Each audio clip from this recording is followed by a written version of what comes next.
आज जो कहानी मैं आपको सुनाने जा रही हूं वो एक सच्ची घटना पर आधारित है। मुझे पता है कि शायद आपको मेरी बात पर यकीन ना हो, लेकिन फिर भी मैं ये घटना आप सबके साथ साझा करना चाहती हूं। दिल से गुजारिश है कि अगर आपको ऐसी सच्ची घटनाएं सुनना पसंद है तो चैनल को ज़रूर सब्सक्राइब करें और कमेंट में बताएं कि आपको कहानी कैसी लगी, ताकि मैं आगे भी ऐसी रियल लाइफ घटनाएं आपके साथ शेयर करती रहूं।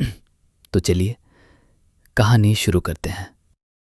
ये बात लॉकडाउन से पहले यानी साल 2020 की है।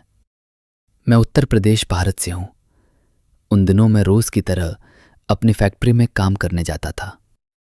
मेरी फैक्ट्री रेलवे लाइन के पास थी और स्टेशन से थोड़ा पहले एक अजीब सी कॉलोनी पड़ती थी। वो जगह कुछ बड़े बड़े कंपाउंड से बनी हुई थी, जैसे कोई अधूरी कॉलोनी हो। हैरानी की बात यह थी कि वहां कोई भी नहीं रहता था। फैक्ट्री जाने का रास्ता उसी सुनसान कॉलोनी के अंदर से होकर जाता था, इसलिए मुझे रोज वहीं से गुजरना पड़ता था। एक दिन मैं रोज की तरह फैक्ट्री से वापस घर आ रहा था। उस रास्ते से आते आते काफी समय लग जाता था।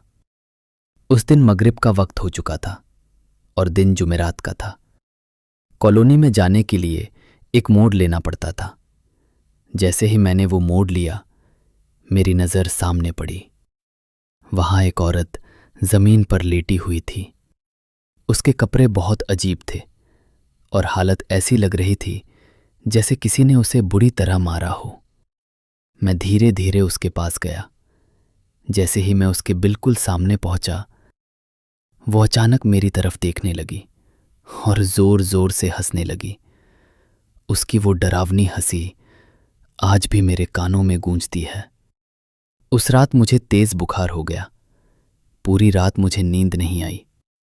जब भी आंख लगती, मुझे ख्वाब में वही औरत दिखाई देती। आखिर में मैंने आयतुल कुर्सी पढ़ी और फिर किसी तरह मुझे नींद आई। लेकिन असली डर तो अभी बाकी था। अगले जुमेरात को जब मैं फिर उसी रास्ते से गुजरा तो मुझे फिर वही औरत दिखाई दी। इस बार उसकी हालत और भी अजीब लग रही थी। ऐसा सिलसिला लगातार 7 जुमेरात तक चलता रहा। हर जुमेरात मुझे वही औरत दिखाई देती थी, लेकिन 7वें जुमेरात के बाद जो मेरे साथ हुआ वो मैं जिंदगी में कभी नहीं भूल सकता। उस दिन जब मैं घर पहुंचा तो नहाने के लिए वॉशरूम में गया। जैसे ही मैंने अंदर देखा, मेरे होश उड़ गए।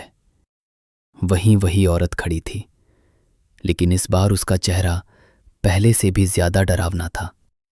उसका चेहरा बिल्कुल काला, आंखें लाल और नाक बिल्कुल सपाट थी। उसका मुंह अंदर से लाल था और उसके सारे दांत बाहर निकले हुए थे। इतना खौफनाक चेहरा शायद ही कोई कल्पना कर सके।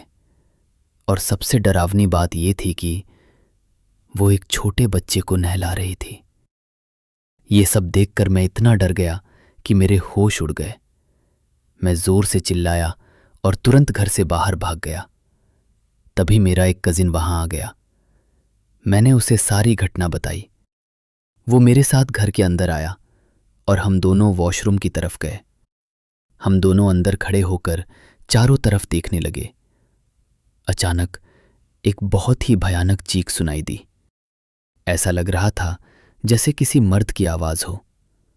और तभी वॉशरूम की पाइप से एक अजीब सी चीज बाहर आई।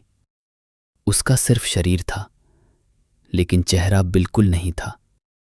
ये देखकर हम दोनों जोर जोर से चिल्लाने लगे और अचानक वो चीज कुछ ही सेकंड में गायब हो गई।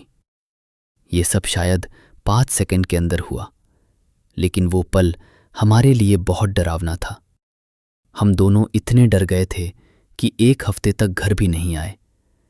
फिर मेरे अंकल ने मस्जिद के मुफ्ती साहब को पूरी घटना बताई। उन्होंने हमें कुछ पानी पड़कर दिया और अगरबत्ती जलाने को कहा।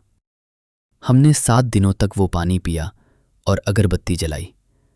अल्हम्दुलिल्लाह, उसके बाद से सब कुछ ठीक हो गया। लेकिन आज भी जब मैं उस घटना को याद करता हूं तो मेरे रोंगटे खड़े हो जाते हैं। अगर आपको ये सच्ची घटना पसंद आई हो तो चैनल को सब्सक्राइब करें और कमेंट में ज़रूर बताएं कि आपको ये कहानी कैसी लगी, ताकि मैं आगे भी ऐसी रियल लाइफ डरावनी घटनाएं आपके साथ शेयर कर सकूं।